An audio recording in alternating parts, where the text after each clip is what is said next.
Bon mercredi, Bonché, heureux de vous retrouver et bienvenue à ce nouveau numéro de Nice Presse. Des sujets à l'ordre du jour. Nous allons vous parler du bilan du chef de l'État. C'est vrai, 4 ans durant depuis que Félix Tshisekedi est à la tête de la RDC. 4 ans durant depuis qu'il y a eu passation du pouvoir d'une manière pacifique, s'il fallait le dire. 4 ans durant depuis qu'on parle alternance en République du Congo. Nous allons vous en dire plus. Nous parlerons également de l'insécurité qui sévit dans la partie Est. Est-ce le Rwanda nous provoque? Est-ce une provocation exprès? Ou bien le Rwanda veut montrer à la face du monde que la RDC est faible, d'après lui? Nous allons évoquer la question. Vous avez suivi la réaction du gouvernement via le ministre de l'information porte-parole du gouvernement. Il avait publié un communiqué pour fustiger le comportement de Paul Kagame et son armée. Nous allons vous parler de tout ça. Sur ces plateaux, nous sommes avec l'un des représentants de l'Union Sacrée, l'un des communicateurs de l'Union Sacrée. Il s'appelle José Kaniki. Il est avec nous sur ces plateaux. Nous attendons l'arrivée de Luc Malembe, qui est de Lamuka, qui est de l'Essidé. Il va se joindre à nous, en tout cas, dans les minutes suivantes. Ensemble, à bâton rompu, nous allons vous donner des précisions, nous allons vous donner des éclairages par rapport aux questions évoquées. Et c'est par là que nous allons comprendre qu'est-ce qui se passe au pays. Je m'en vais saluer mes invités, en commençant par José Kaniki, à qui j'ai dit bonjour et bon mercredi. Merci beaucoup. Bonjour très cher Galorki. Merci beaucoup pour l'invitation.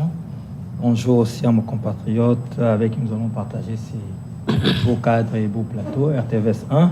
Et surtout, bonjour et encore meilleurs vœux aux nombreux téléspectateurs et téléspectatrices de cette grande chaîne. Merci beaucoup, Luc Malembe, Essidé, Luc Malembe, Lamuka. Merci d'être là et bon mercredi. Bonjour, Monsieur Guélor. Je salue mon frère et ami Kaniki, José Kaniki. Et je salue tous les téléspectateurs de cette grande chaîne à la RTVS 1. Et j'espère que nous allons donner un débat responsable et enrichissant. Ça, c'est les souhaits en tout cas. Alors, deux sujets à l'ordre du jour, comme j'ai dit, je répète. Nous allons parler d'insécurité. Cette provocation de Kigali en attaquant l'avion des chasses congolais. Nous allons parler également du bilan du chef de l'État, 4 ans durant, depuis que Félix Tshisekedi est à la tête de la RDC, où en sommes-nous, toutes les promesses faites. Est-ce c'est du concret? Nous allons vous donner des précisions. José Kaniki, vous allez prendre la parole en premier. Commençons par les bilans ou les sécurités. Je préfère qu'on commence par les sécurités. Souhaiteriez-vous qu'on commence par les bilans ou les sécurités? Je pense que je vous laisse la main. On prend le bilan.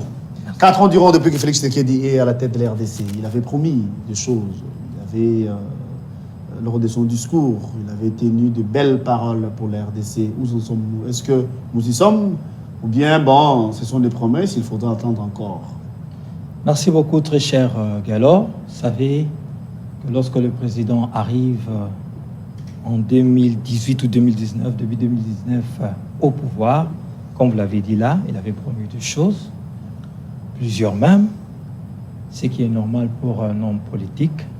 Un homme politique, tout homme politique censé doit avoir une vision et le président de la République a une vision. Et cette vision, durant ces 4 ans, se met en place. Lorsqu'on arrive au pouvoir, ce n'est pas avec un coup de baguette magique. Après un pays qui a souffert pendant 60 ans de l'immobilisme, de la destruction totale, on doit commencer par planter les décors, à planter le fondement, les bases nécessaires qui vont permettre à ce que, sur ces fondations, sur ces bases, vont immerger ou émerger, n'est-ce pas, des immeubles. Comprenez ce que je vais dire. Le chef de l'État, lorsqu'il arrive au pouvoir, il promet, de libérer les prisonniers politiques. Chose qui a été faite. Il promet que, comment on appelle, les exilés politiques doivent retourner dans leur pays. librement. Il y en a eu plusieurs. Point n'est besoin de citer des noms sur ces lieux.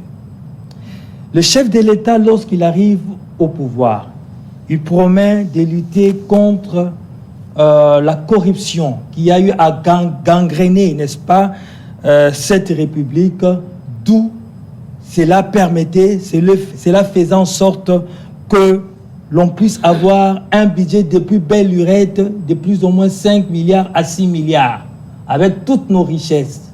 Ces pays à scandale géologique, vous connaissez ces discours-là. Mais 5 milliards, 6 milliards. Cette lutte contre la corruption, il réveille l'IGF de son sommeil.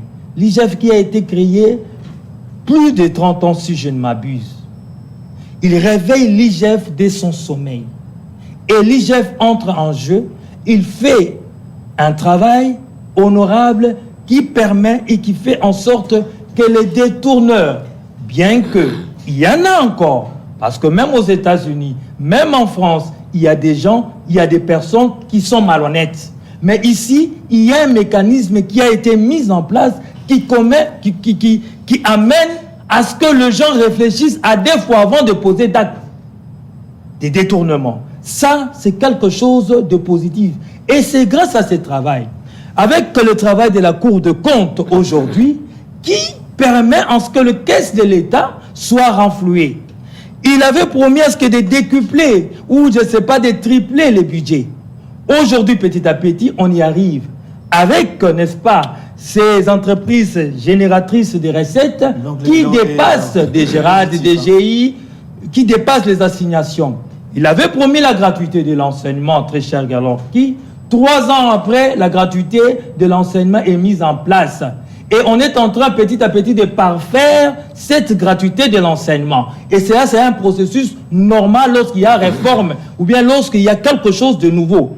Il avait promis de pouvoir s'occuper des fonctionnaires. Aujourd'hui, plusieurs fonctionnaires qui se débrouillent à gauche et à droite, aujourd'hui, on leur dit.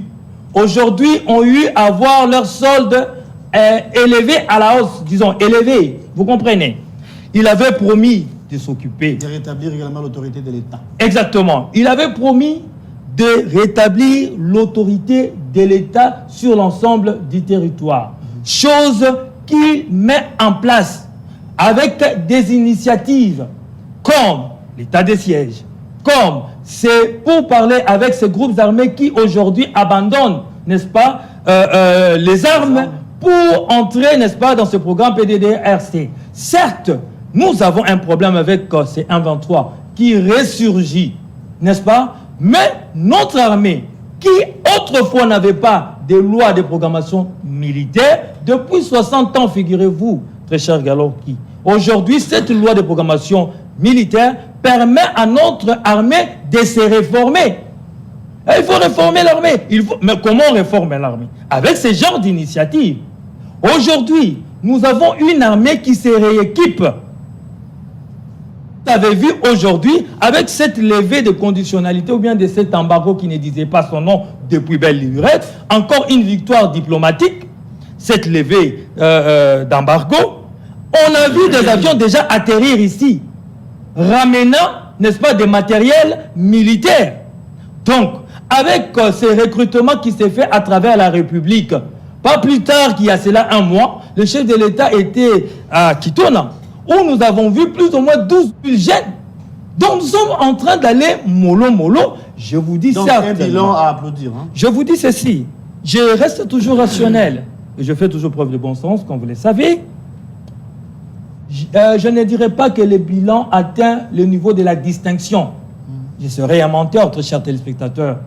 Non. Ah non, je reste rationnel. Mais plutôt, ce bilan est satisfaisant. Et lorsqu'il y a un bilan satisfaisant, eh bien, la population ne peut que faire confiance à nouveau, en 2023, au chef de l'État, parce qu'il a compris tout simplement que le président de la République et son gouvernement travaillent pour l'intérêt de la population. Luc Malembe, vous avez la parole. C'est un rapport avec les bilans du chef de l'État 4 ans déjà depuis qu'il est aux affaires. Est-ce que c'est un pari gagné ou pas? Mais du moins, je me permets de vous rappeler quelques promesses faites par le président Félix Tshisekedi. Il a annoncé la libération de tous les prisonniers politiques, le rétablissement de l'autorité de l'État, la lutte contre la corruption et l'impunité, ainsi que la pacification territoire national par l'éradication des groupes armés. De l'autre côté, on nous dit ériger un État moderne, pacifique, démocratique et soucieux de chaque citoyen, un État où chaque institution va jouer son rôle dans le cadre des principes de séparation des pouvoirs, un État qui va garantir les bonheurs de tous, avait promis le chef de l'État. Est-ce un pas gagné ou bien 4 ans déjà, parce qu'il reste qu'une année, à savoir que c'est aussi une année électorale. Est-ce qu'on peut dire que tout évolue bien ou bien vous remettez en cause, vous qui êtes l'avocat? Très bien. Je vais d'abord rappeler ici qu'en réalité, d'abord, il faut qu'on corrige. J'ai entendu hier, il y a eu 4 ans depuis passation, c'est pas civilisé du pouvoir. Écoutez, il n'y a jamais eu passation civilisée du pouvoir dans ce pays. Il y a eu plutôt escroquerie électorale. Il y a eu braquage, M. Guélor. Braquage électoral. Le peuple congolais s'est réveillé un matin et il y a un groupe d'individus, 3 individus, qui ont opéré un braquage notamment pour voler la victoire du peuple congolais et la donner à quelqu'un qui était dernier aux élections. C'est ça qu'il a eu. Il n'y a pas eu passation civilisée du pouvoir ici. Il n'y en a jamais eu. Il y a eu plutôt braquage électoral. Et pour vous en rendre compte, M. Guélor, vous allez comprendre que tous ceux qui ont comploté pour voler la victoire du peuple congolais en 2018, tous les regrettent aujourd'hui. Tous. Kabila en premier. Nous ne savons même pas d'où il est passé. Vous avez de ces nouvelles? On l'a roulé, escroqué lui aussi. Il est en train, il s'est caché, il ne sait pas où il est, il s'est retranché où. Il est au Katanga, voilà, retranché dans sa honte. Et voilà. La honte. Il a honte. Honte à Kabila. Honte à Kabila. Deuxième, Caméré. Prison humiliante. Nous, on l'appelle Ali Baba et les 40 voleurs. C'est comme ça que nous l'appelons, ces messieurs-là. 15 millions de dollars du peuple congolais a disparu dans ses poches. Troisième, Kabound. Il est où? En prison. En train de moisir en prison. Pour avoir comploté contre le peuple congolais. Quatrième, Béa. Prison. C'est pas où même lui, il est lui aussi. Je ne sais pas. Cinquième, Bisselene. Il est là. J'apprends qu'ils se sont battus avec Kabound. Kabound l'a dit, je ne veux pas te voir dans ma cellule. Ce sont des rumeurs. Non, apparemment c'est vrai. Et il reste un dernier, M. Guélor. Il reste un dernier, vous le connaissez? Leur chef. Alors, c'est pour vous dire qu'on ne vole pas la victoire d'un peuple et s'en sortir comme ça. Deuxième preuve, tout ce à quoi ce régime a touché n'a fait qu'échouer.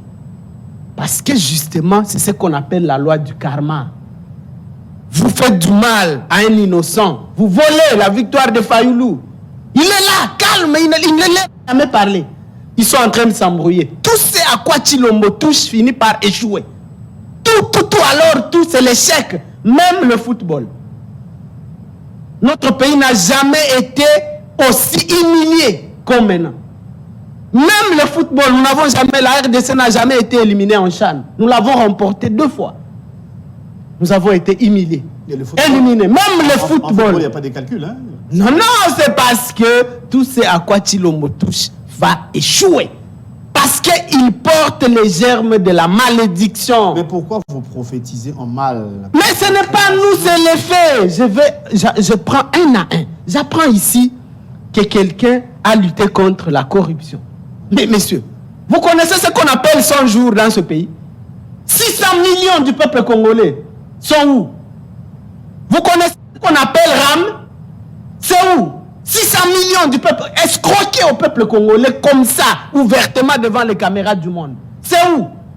Messieurs, Tile Djelou, c'est où? 102 millions venaient de disparaître au Kassai. C'est où? C'est en fait la cour de Tshilombo, c'est une cour de vous êtes sans ignorer que la corruption sévit partout au monde. Mais quand lui, il a exacerbé. On a arrêté qui pour corruption? Qui est en prison? Tous sont sortis. Tous, et personne n'a remis un seul dollar dans la caisse de l'État. Ils vont nous parler de IGF, dire de quoi là? IGF, c'est un chien de chasse de ce régime. On l'envoie pour traquer les gens de Kabila. Vous connaissez pourquoi Mende aujourd'hui fait le dialogue de Tshilombo? C'est l'IGF. On lui a envoyé l'IGF, on lui dit, monsieur, voilà le dossier quand tu étais ministre. Voilà. Va parler de Tshilombo. C'est ça. C'est ça le rôle de l'IGF. C'est pas pour. L'IGF a ramené combien? Même pas $1. Voler au peuple congolais qui est rentré, il n'y en a pas. À quoi ça nous sert de procès bidons spectaculaires? Nous, on fait quoi avec ça? Il fallait que l'argent du peuple congolais rentre. 100 jours, combien est rentré? Même pas. Bawili Bakonga, il a remis combien? Eteni Longondo, il a remis combien? Vidi Etimanga, il a remis combien? Tous sont à liberté. Et on vient ici. Non, messieurs. On va parler de la sécurité parce qu'il a parlé de l'état de siège. Ou si je voulais, j'en parle maintenant. Oui, vous avez la parole. Oui. Attendez. Oui, l'état de siège. Vous savez que tout sait à quoi ce régime attend. Quand ce régime arrive au pouvoir, par les voies que nous tous nous connaissons, est-ce qu'il y avait un maître de ce pays, de notre territoire qui était occupé par le Rwanda?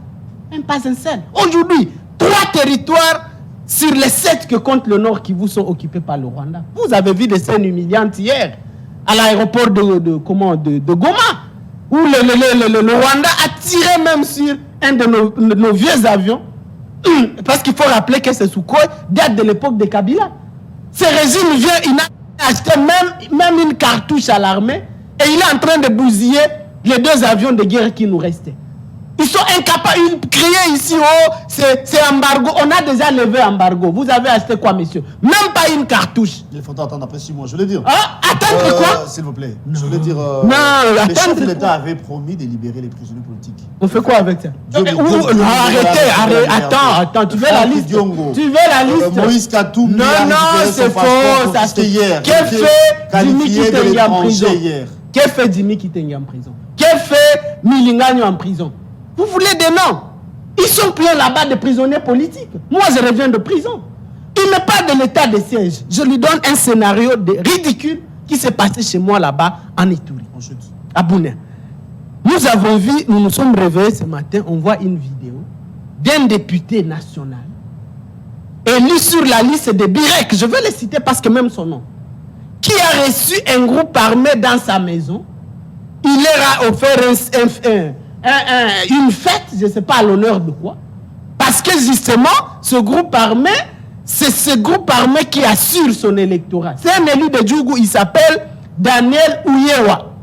Il est député ici. Donc, les 20 qu'on lui donne, il les prend, il entretient un groupe armé, et c'est ce groupe armé, dans la vidéo, quand ils sont en train de boire et manger... Si seulement c'est vrai. C'est vrai, je suis un leader politique, je ne peux pas venir. J'ai parlé de son nom, il s'appelle Daniel Ouyewa. L'autre fois, élu de Djougou sur la liste nationale voilà. avait demandé au... Mais pourquoi on ne l'arrête pas? Je suis ici justement pour demander l'arrestation immédiate de ce député. Il est à Bounia à l'heure où nous parlons. J'appelle toutes les autorités judiciaires, militaires. Quoi, état de siège, si vraiment il y a état de siège, nous voulons entendre que ce député est en prison à l'heure où nous parlons. Mais l'authenticité de ce que vous dites... C'est authentique que je suis un leader politique, M. Guélor. Je ne peux pas venir raconter des histoires ici. Il a reçu un groupe armé qui s'appelle Mouvement d'autodéfense populaire de l'Ituri. Il l'a reçu dans sa résidence à Bounia. Je ne suis pas venu raconter des histoires. Donc, si c'est comme ça qu'il te dit, en fait, je me suis rendu compte que en Ituri, là-bas, il y a beaucoup de députés qui sont impliqués dans l'insécurité. Et je termine par féliciter un seul, parce que j'ai enquêté, un seul. C'est un vice-ministre des Affaires étrangères, il est vice-ministre de Lutundu, là, ici. Il s'appelle Sami Adoubango. Moi, je ne suis pas de leur régime, je suis opposé politiquement à lui. Mais j'ai vérifié, apparemment, c'est le seul ou les rares parmi les leaders de l'Ituri dont je n'ai trouvé aucune trace dans les groupes armés. Et je l'en félicite pour ça. Et c'est pour ça qu'il est haï par beaucoup de ses frères là-bas, de Mahagi, parce que lui, c'est un élu de Mahagi, parce que justement, il dit non à la histoire d'entretien des groupes armés par des députés. Donc, nous, le peuple congolais, on donne nos contributions qu'il est en train de vanter ici, qui est haut de budget. C'est pour donner 21 000 $ aux députés. Et ces députés entretiennent les groupes armés pour nous tuer, nous les Congolais. Je vous reviens, nous allons... Nous voulons entendre que ce député Daniel Ouyewa est en prison. Ou l'attaque du Rwanda vis-à-vis de l'armée congolaise. José Kaniki, je sais que vous aurez à rebondir par rapport à ce qu'il a dit, ou encore réagir s'il faut, mais du moins, c'est une provocation ou bien fait exprès, une manière de nous déclarer la guerre, on ne comprend pas, quand le Rwanda, l'armée rwandaise, s'attaque à l'avion du Congo, dans les airs de notre pays. Merci beaucoup, très cher Gallo. J'ai compris l'émotion. Il est tellement émotif qu'il n'est là qu'à citer des noms. Bon, il en est libre. Je pense que Luc Malembe manque tout simplement de rationalité et de bon sens. Je n'ai pas dit que tout est à la perfection. Vous pouvez me citer dans quel pays où il y a un gouvernement qui travaille à la perfection? Même aux États-Unis, il y a des problèmes. Il y a cela 2 jours, il y a eu une fusillade en pleine ville, 15 morts. En Israël, il y a des attentats. À gauche et à droite, il y a des problèmes. Mais l'État est là, dans le principe de continuité de l'État, et cet État-là fait un travail. La rêverie lamoukiste ne permettra jamais à Luc Malembe de pouvoir se réveiller 4 ans après. Il n'arrive pas à faire son deuil des vérités des urnes. Bon, tu peux continuer, c'est de ton droit. Mais ce qui est vrai est que le chef de l'État a été élu. J'y passe. Il parle des individus ici en citant des noms. Mais cela prouve encore à suffisance que dans les régimes de Félix-Antoine Tshisekedi Tshilombo, il n'y a plus des intouchables. Et voilà, aujourd'hui, il tente de victimiser ceux-là qui sont passés par la justice, alors qu'ils étaient proches du chef de l'État. Mais finalement, Luc Malembe, vous ne savez pas ce que vous voulez. Ton Fayoulou, l'homme des oignons, Monsieur Fayoulou, l'homme des oignons. L'homme de quoi? Que diriez-vous à Monsieur Kagame lorsque vous serez en face de lui? Je lui dirai, occupez-vous de vos oignons. Et il pense que cela suffit. Mais j'aimerais dire ceci. Il réclamait que l'on puisse poursuivre ceux-là qui tend à détourner. Et les hommes forts, entre guillemets, parce qu'aujourd'hui, ils ne le sont plus, parce qu'ils sont passés par la justice, chose impassable depuis des années. Vous avez cité des noms ici. Il y a eu des directeurs de cabinet autrefois. Il y a eu des conseillers. Il y a eu des ministres. Il y a eu des personnes qui posaient des actes répréhensibles peut-être par la loi, mais qui ne pouvaient pas passer par le chemin de la justice. Le chef de l'État disait autrefois, Atoza mwana mainanga, Ataoza boye, mais soki, liberté, de justice, la liberté, l'indépendance, voilà les mots, l'indépendance de la justice. C'est-à-dire aujourd'hui, la justice peut interpeller quiconque. Maintenant, c'est à cette justice, et bien sûr aux avocats des accusés, de pouvoir s'y mettre pour établir, n'est-ce pas, le fait fractionnel ou pas. C'est l'indépendance de la justice. Les pays des vieilles démocraties, ça se passe ainsi. Monsieur Luc Malembe, soyez posé.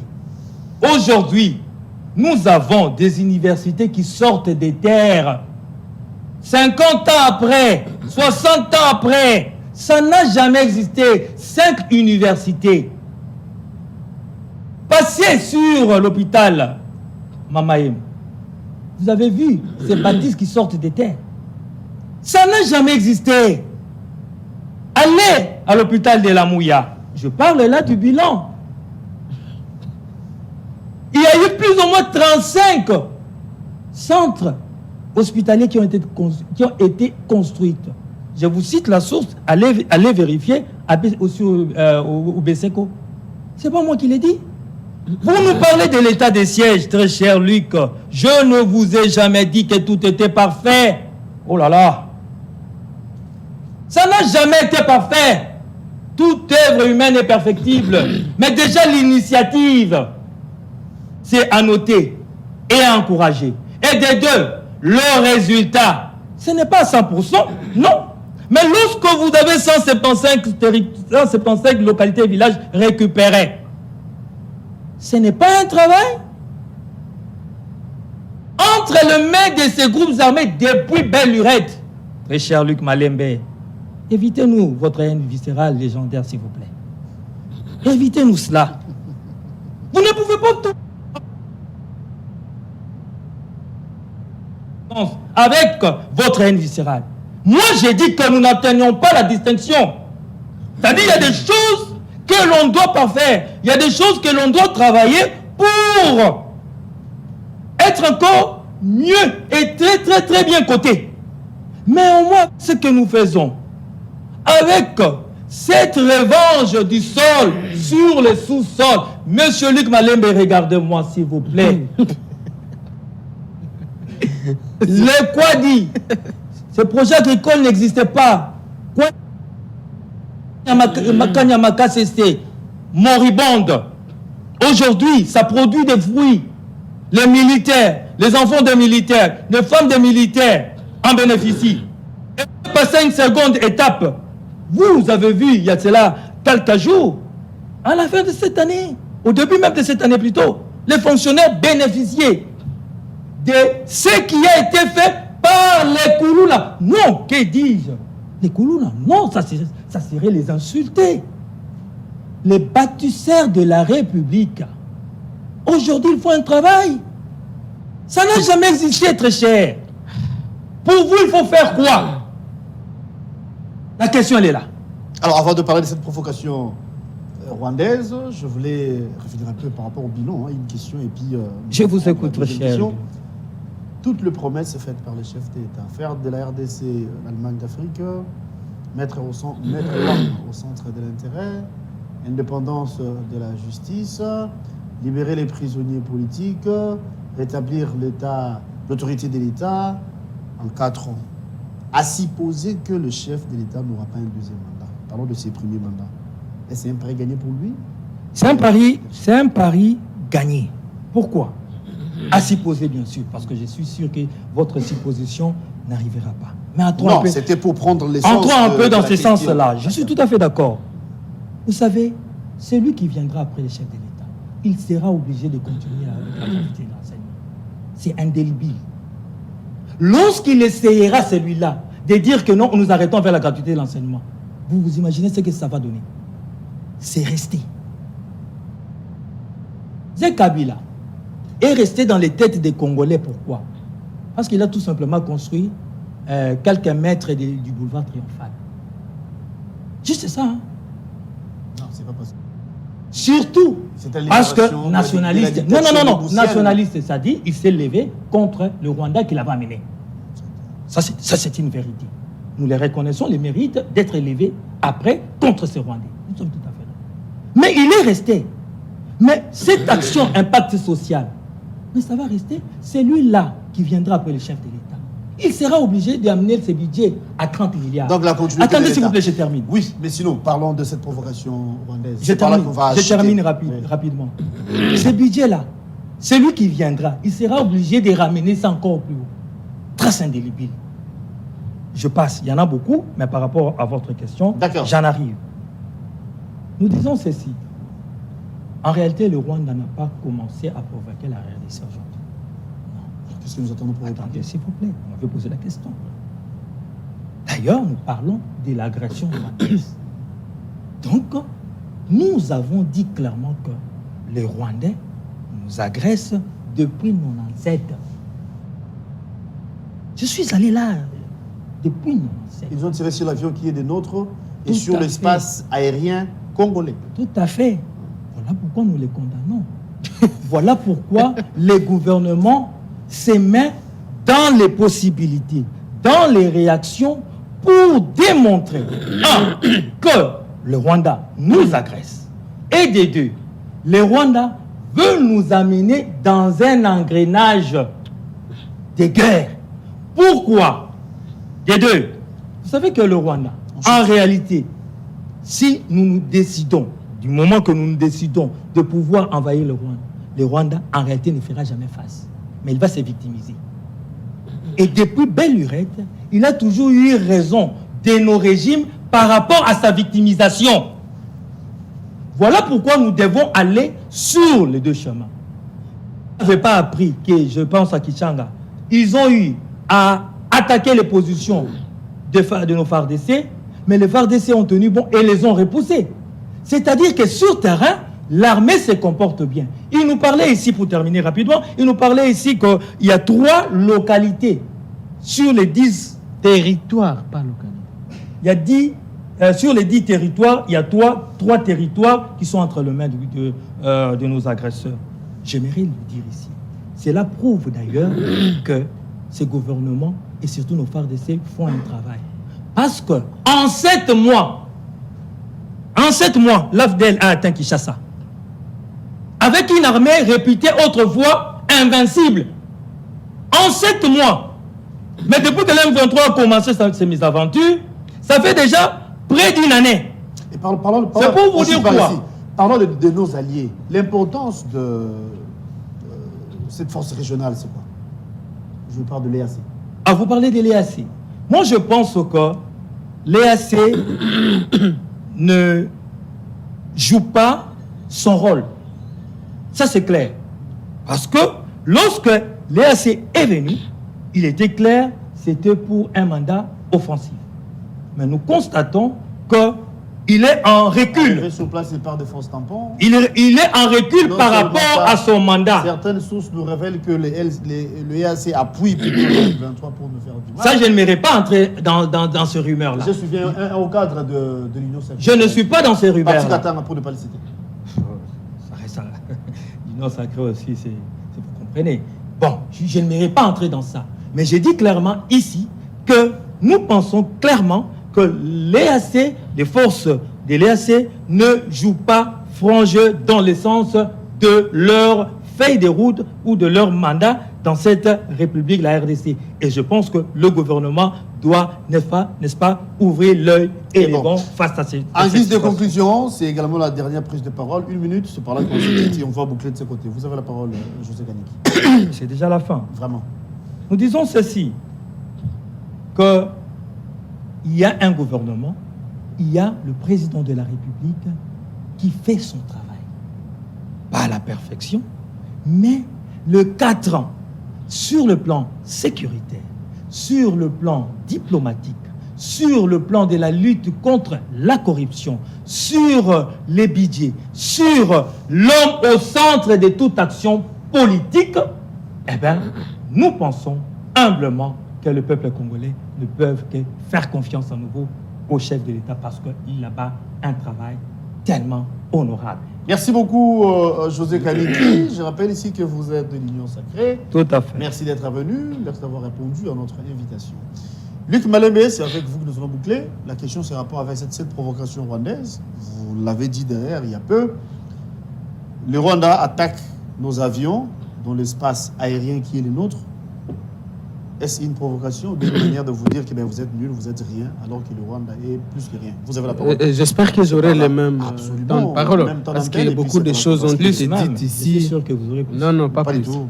La télé, c'est le temps, ne vous en faites pas. J'apprends ici qu'il y a gratuité de l'enseignement. Je voudrais demander à mon ami. Non, ça c'est certifié. Non, je voudrais lui demander, vos enfants étudient où? Dans cette gratuité-là? On a la liberté. Non, je vous demande. Peu importe. Attendez. C'est une question. Vous avez parlé, j'étais tranquille. Non, vous m'avez posé une question directe. Non, c'est lui qui pose des questions. Oh, merci. En fait, je n'avais pas besoin d'une réponse.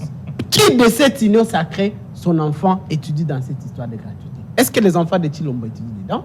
Est-ce que les enfants de Samaloukonde étudient dedans? Donc, c'est une histoire qui a tué totalement ce qui restait de notre enseignement, de notre système éducatif. Et leurs enfants ne peuvent pas y étudier. Donc, c'est les enfants des autres qu'on doit envoyer dans une salle où il y a 400 enfants, avec devant un enseignant presque impayé. Arrêtez ça. On se réveille un matin, on ne connaît même pas il y a combien d'écoles dans ce pays, il y a combien d'enseignants, il y a combien d'élèves. Dites-nous combien d'écoles vous avez construites. 0. Et vous venez ici, gratuité de l'enseignement. Il me dit qu'ils ont fait un budget de combien? Votre budget là, c'est combien? Vous posez encore une question? Demandez-lui s'il vous plaît. C'est combien le budget? Je connais même pas. 16 millions. 16 milliards, pardon. Je pense que vous n'êtes pas Très bien. informé. Donc Très bien. Très bien. Je voudrais me demander ici, c'est par quelle logique économiste? Moi, je ne suis pas économiste. Mais ça relève de quelle logique? Que à l'époque de Kabila, je ne suis pas en train de vanter Kabila parce qu'il n'y a pas de différence entre Kabila et Tshisekedi. Ils sont les mêmes. Mais à l'époque de Kabila, le budget, on nous disait c'est 4 milliards. Mais les paix étaient à combien? L'IPA, c'était à combien? Aujourd'hui, c'est combien?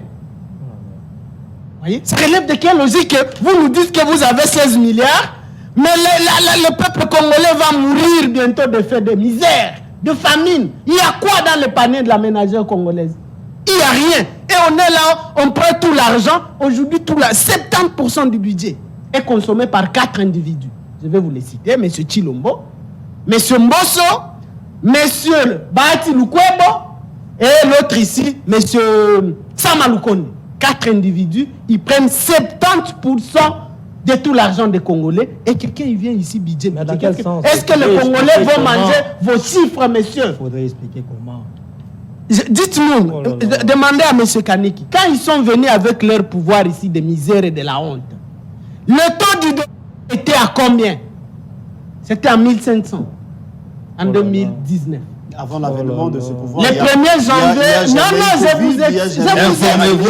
Attends, je vous explique. Le taux du dollar était à 1500 le 24 janvier 2024. Aujourd'hui, nous allons à 2500 francs congolais. Dépréciation de la monnaie nationale comme vous n'avez aucune idée. Et ils viennent ici, ils veulent les mandats. Qui va vous le donner? Le peuple congolais ici. Vous dites que Fayoulou a dit Kagame les oignons quoi. C'est mieux que Tshisekedi qui a pris nos minéraux et allait dire à Kagame qu'il a le carnet d'adresse. C'est mieux, moi je préférais un Fayoulou qui parle des oignons que quelqu'un de carnet d'adresse. Bisselele nous a dit quoi? Que Chilombo lui-même a quitté ici quand il a été élu. Non pas élu. Quand il est arrivé au pouvoir de la manière que lui-même connaît. Il va chercher Kagame. Voilà, moi j'ai le minerai Kagame, toi tu as le carnet d'adresse. Il y a quoi dans ce carnet d'adresse de Kagame? Nous ne connaissons pas. Non, ok, c'est Kagame qui ira chercher les investisseurs. Monsieur, honte à vous. Honte à vous, monsieur Kaniki. On m'a dit qu'il y a des universités qui naissent. Oui, nous avons vu des trous. À Mbujimaï. Nous avons vu des trous remplis d'eau de pluie. C'est ça les universités? 44 millions de dollars disparus de rames, c'est ce qu'on nous dit. Voilà les universités. Vous pouvez me montrer une seule université que vous avez sortie des terres, si ce n'est que des trous en Mbujimaï. Monsieur Kaniki. Je sais que pour Kaniki, lui, il confond. Il croit qu'il est venu parler de Ngobi. Dites-nous d'abord, on a lu que Ngobila est à l'ANR. Rumeur. Non, c'est pas rumeur. Il n'a pas démenti. Apparemment, on l'a sorti seulement pour accueillir le pape et puis il va rentrer là-bas. Parce que moi, j'ai toujours dit que la place de Ngobila, justement, c'est en prison. Juste après, vous allez... C'est en prison pour le dossier de Yumbi. Nous, quand on a appris ça, on a dit enfin qu'on arrête ces messieurs de Ngobila pour le dossier de Yumbi. On peut revenir à la question de cette convocation. Je vais y revenir tout de suite. Alors, donc, ce bilan que tu nous parles de l'hôpital, maman, ça, c'est Ngobila qui devait faire ça. Apparemment, vous oubliez que vous parlez de quelqu'un qui s'appelle, qui se prétend être président.